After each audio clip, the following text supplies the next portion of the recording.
Hello दोस्तों, स्वागत है आप सभी का एक और मज़ेदार वीडियो में। तो आइए शुरू करते हैं आज के मज़ेदार बेहतरीन चुटकुलों का खजाना। दोस्त, यार तुमने स्कूल जाना क्यों छोड़ दिया? पप्पू, मेरे डैड कह रहे थे कि एक जगह बार बार जाने से इज्जत कम हो जाती है, इसलिए मैंने रोज़ रोज़ स्कूल जाना छोड़ दिया। एक चोर पप्पू का मोबाइल लेकर भाग गया। पप्पू हंसने लगा। दोस्त, वो तुम्हारा मोबाइल लेकर भागा और तुम हंस रहे हो? पप्पू, भागने दो, चार्जर तो मेरे पास है। पप्पू पार्टी से रात को देर से घर गया। अगले दिन दोस्तों ने उससे पूछा, बीवी ने कुछ कहा तो नहीं? पप्पू, ना ना, कुछ खास नहीं, ये दो दांत तो मुझे वैसे भी निकलवाने थे। No no no no. मेहमान खाना खाते हुए, ये तुम्हारा कुत्ता मुझे बहुत देर से घूर रहा है। पप्पू, तुम जल्दी खाना खत्म करो, वो अपनी प्लेट पहचान गया है।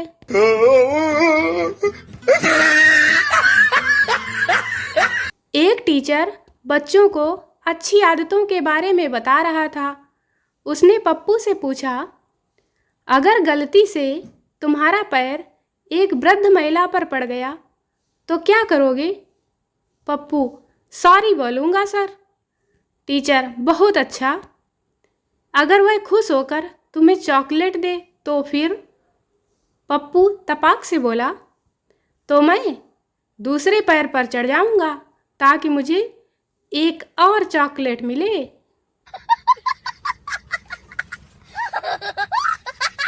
दोस्त बोला, यार एक लड़की मुझको देखकर हंस रही है, क्या करूं?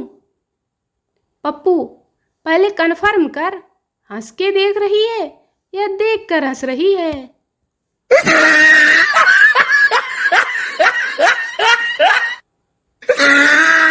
एक बार एक अध्यापक कक्षा में बच्चों को रक्त प्रवाह, ब्लड प्रेशर के बारे में पढ़ा रहा था।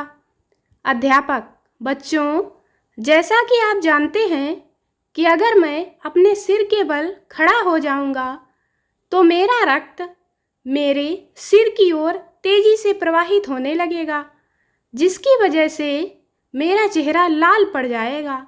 बच्चे, जी मास्टर जी।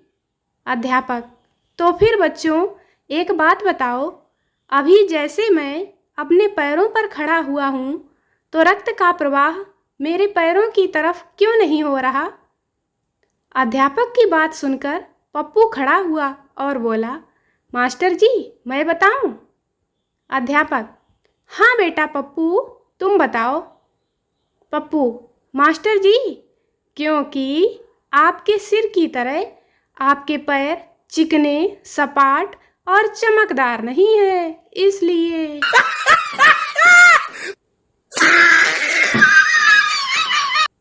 प्रिंसिपल, आपको एडमिशन नहीं मिल सकता, हमारे पास खाली सीट नहीं है। पप्पू, सर आप एडमिशन दे दीजिए, सीट तो मैं घर से ले आऊँगा।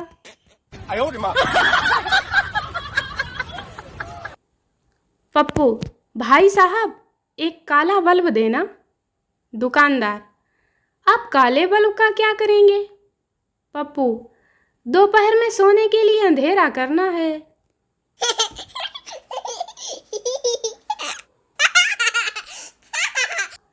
पप्पू, हम 45 भाई बहन हैं। मुन्ना, क्या तुम्हारे घर जनसंख्या नियंत्रण वाले नहीं आए थे? पप्पू, आए तो थे, तब हम सब पढ़ रहे थे और वो कोचिंग क्लास समझकर चले गए।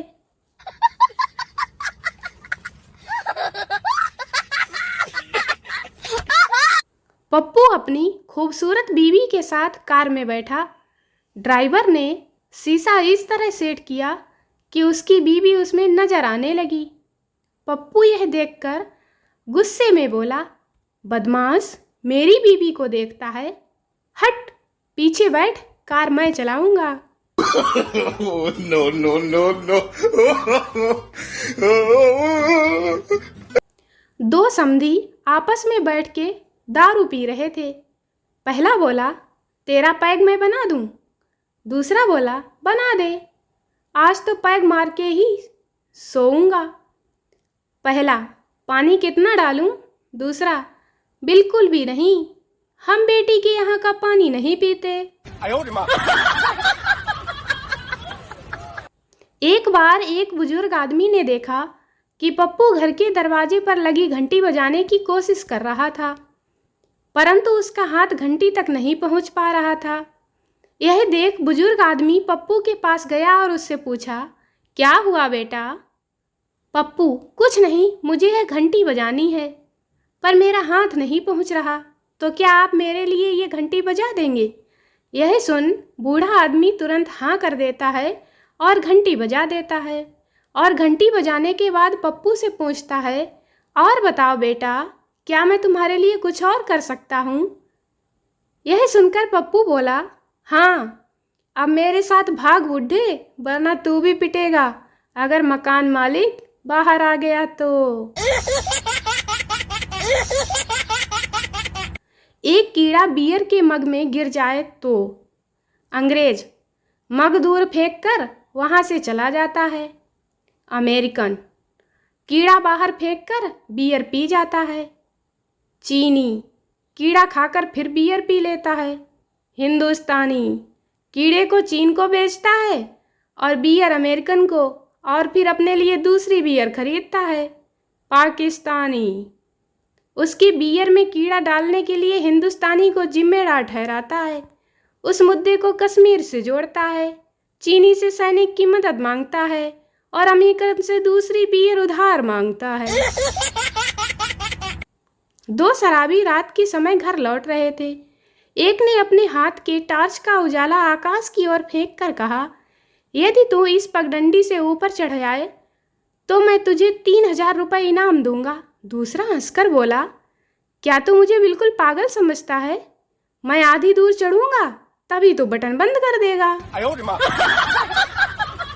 एक दिन अकबर अपने मंत्री बीरबल के साथ अपने महल के बाग में घूम रहे थे। अकबर बागों में उड़ते कौवों को देखकर कुछ सोचने लगे और बीरबल से बोले, क्यों बीरबल, हमारे राज्य में कितने कौवे होंगे? बीरबल ने कुछ देर अंगुलियों पर कुछ हिसाब लगाया और बोले, हुजूर, हमारे राज्य में कुल मिलाकर 95,463 कौवे हैं। तुम इतना विश्वास से कैसे कह सकते हो? हुजूर, आप खुद गिन लीजिए, बीरबल बोले।